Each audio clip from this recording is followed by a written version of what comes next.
What's up, guys? This is Team Wagy, and today we are going to be loading up all of my tackle and rods into the boat, but first we have to diagnose a dead battery.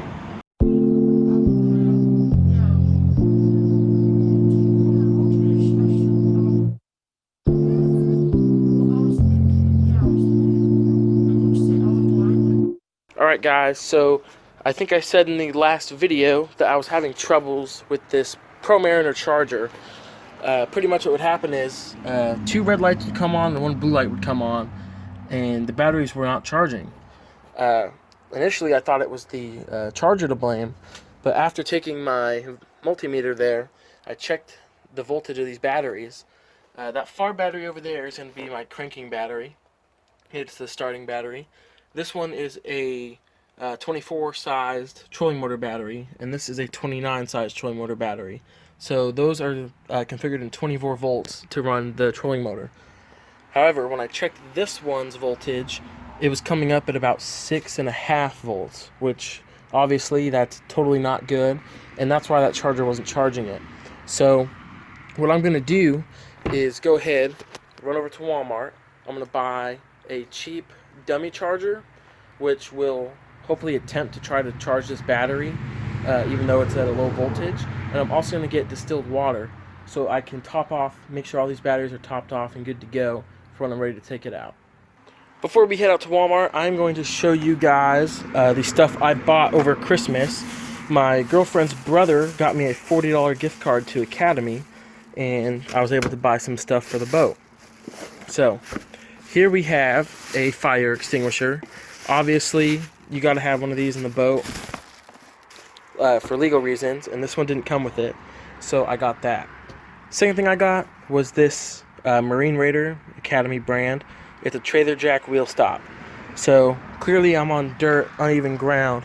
What this is going to allow me to do is put that under the wheel. That way it just has no way to move. It just makes it a little bit nicer, just in case, I don't know, that wheel was to try to move. It was just something I wanted. It was like $6, so that was pretty good. Then I got some of these. I've seen a lot of people using these, and I wanted to give them a try. I think it's great. So it has that hole there. I can hook that on my scale, zero it out, and then hook a fish on without having to.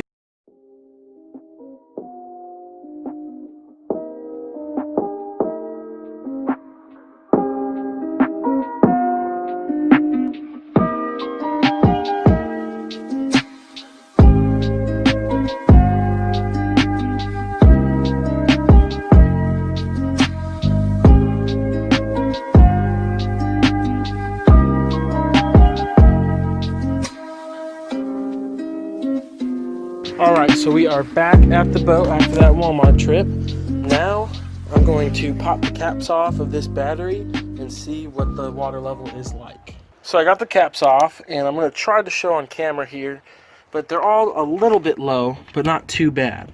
So let's see if I can get this in here. You see the piece of black plastic going down. It should be touching. The water level should be touching where that ends. That's how you know where to fill it to. So now I'm going to fill all of those to the proper level. So I got the distilled water filled up in the batteries to the proper level, and I hooked up the new charger that I bought. The new charger is a EverStart battery charger. It was like $20. I'll show you the box here. One thing I really like about this one is it comes with clamps and the little adapter, so you could just hard connect it to a battery. So that is awesome. So as you can see, I have it hooked up just like that on this battery. When I got this boat, the charger was hooked up to this trolling motor battery and the cranking battery. Whenever I get through trying to fix this battery, if it does work, I'm going to have this charger charge the two trolling motor batteries, and then I'll have this one on the cranking just as a little maintenance charger.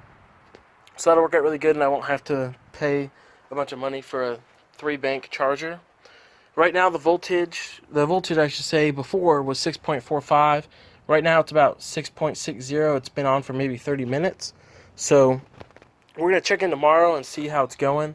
I would start loading up the tackle right now in the boat, but seeing as how right now weather doesn't look that great, And if you look way over there, the sun is starting to set. So with that being said, guys, I'll see you tomorrow. Alright guys, we are back. It is the next day.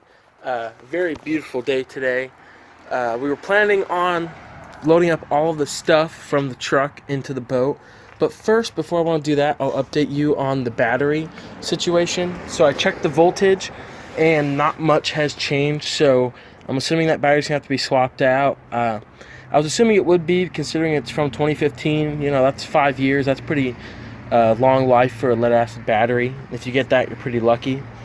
Before we load up the boat though, I'm gonna head into town, and there's supposed to be a gas strut that hooks onto that right there and hooks in there. That gas strut is right here.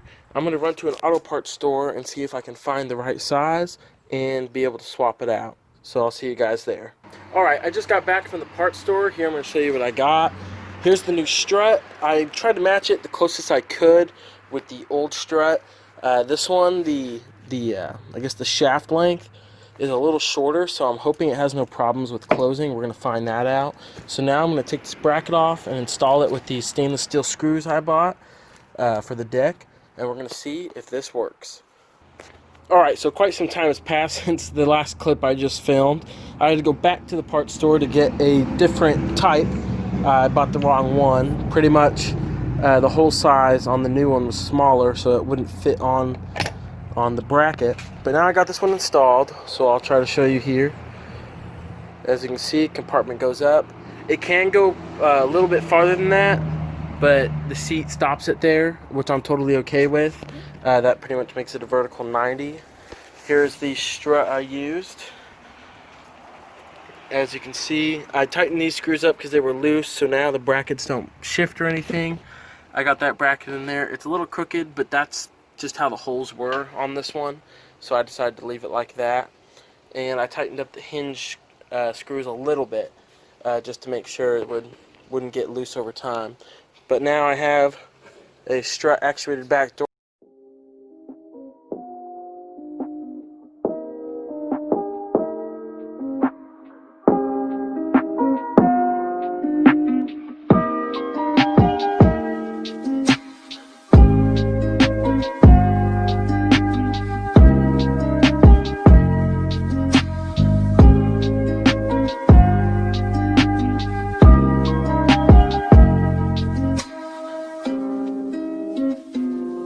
Alright guys, as you saw, I finally got everything in the boat, at least most of what I have. I still have tackle left in Lufkin, but when bringing stuff here, knowing that this boat is so small, I brought only what I thought I would really need. There's a lot of soft plastics and other lures that I just didn't think I'd need right now, and I couldn't really fit in here. All the stuff that I've brought that's not going to fit, I'm going to keep in the truck. Right now, there's only 2 rods that I could have fit, but I just liked how I left it right here. So let me get in the boat and I'll show you everything from front to back. I'll just give you another shot of the boat here. This thing looks super awesome in the light. Alright, starting all the way at the front. As you can see on this seat post, if I don't bash my head with these bars, I have the pliers zip tied to the post. This is something my dad taught me, and it's something I've done with this boat and the last boat I had. It's just so that way whenever you have a fish and you need to take a hook off, you can just take it off right there. One thing that I haven't done ever is have a rag. This of course I got from a BASS membership, I believe, and there was a little hole right there to hook it to, so I thought that was a pretty good spot to hang that there, you know, instead of wiping it on my sweatpants or whatever I'm using. That red bag right there is a lot of miscellaneous soft plastics that I haven't sorted yet. Other tackle that just needs to go in the right spot. Now I'll show you guys the rod box. So here's the rod box. I know it might be a little dark in there, but there is a bunch of rods stacked in here. And let me see if I can maybe get a count. It's got to be over 10. Each one, except for one spinning rod, has a rod sock on it. One thing I do want to invest in the future is reel covers, because I know that my reels are going to get dinged up in here. And some of these reels, like this one, is a very expensive reel when you account for the bearings inside and for this handle. If you guys want to watch the video of me installing this handle, there'll be a card that pops up right here. You can go check that out. It's an interesting video in case you need to retighten up a handle or you need to install a new one. Okay, now we're going to go to the cooler, which I said I was going to use as a cooler, but now my girlfriend wants to bring a cooler on the boat, so I think I'm just going to use a separate cooler, and this is going to be kind of like a day box type thing. This compartment is always the hardest to open. I need to add a strap to open it. See if I can get it open here. There we go. Okay, so in here I have rain gear, cold weather gear, sun gear. You know, I have gloves, my arm sleeves, and my sun mask. Right there is my safe face helmet, so that's for, you know, if it's raining. And then I also have the fire extinguisher in here, along with a little tie rope. I believe that's the extent of everything that's in that compartment. Up in that front little compartment that has this door right here, I'm not going to open it because I have so much stuff here, but that's just stuff that I don't access all the time. So I have the paddle in there, the orange life vest that I need if I don't want to wear this the whole day, and I have a flotation cushion in there as well. Now to get into this half of this little area here, this box actually fits perfect here, and the lid still goes down even though it sticks up above where it rests. This is going to have my graph cleaning kit, my scale, those new fish grabbers that I got, a couple of pair of scissors, my Abel's clippers with a float on it, of course, because I don't want to lose those. I also have a whistle in here with a float, just in case, even though I'm not going to be using this. I just want to make sure it's always on the boat. A couple of spare drain plugs, and I'm not sure if I mentioned these, but just the sunglass holders. Those are Costa. Underneath that, I have my girlfriend's tackle box. She wanted one of her own, so I got that for her. Gonna put stuff in there like Senkos and rattle traps and kind of just easier stuff to throw right now, because she doesn't know fishing too well, like most of you guys watching. Here's my Onyx. This is my life jacket I'm going to be using, inflatable. This is the life jacket I had for her. This is what I used to wear. It's a Hang 10. It's a standard life jacket. This is just one miscellaneous box of lures that I had. That one's going right there. You'll see the rest of the lures, tackle boxes I should say, are in the next compartment we're going to look at. And then in here I have my balance beam and my measuring board. It was a nice long place to put it, kind of out of the way, so I opted to put it right there. And you know, over time this stuff's going to probably change as I figure out what works and what doesn't. My thing is I like everything to be easy to access, so that wasn't too bad to put away.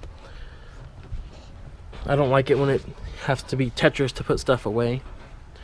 Now here's this compartment. It has a bunch of tackle boxes in it. Again, not all of my tackle boxes, but it's got a lot.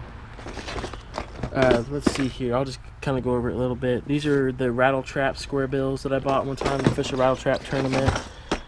Top water, miscellaneous crankbaits, frog box, jerk baits, more square bills, spinner baits. I think one of these is for jigs, swim jigs, stuff like that. Terminal tackle, and my lipless crank box. One thing that I want to do in the future, since I'm putting all this stuff right here, is I want to put something in. Man, it's really dark for you guys. Okay, I want to put something in across here just to keep those boxes from bouncing. Not too sure what I'm going to do yet, but I hate drilling holes in boats, so I might build something to come off of these angle brackets here, because I'm less worried about those than I am the fiberglass. I just don't like holes in the fiberglass, so something to build that way when this lid is shut, those boxes don't come out. I might even put something on the lid itself, that way it comes down and blocks them enough to where they won't come out.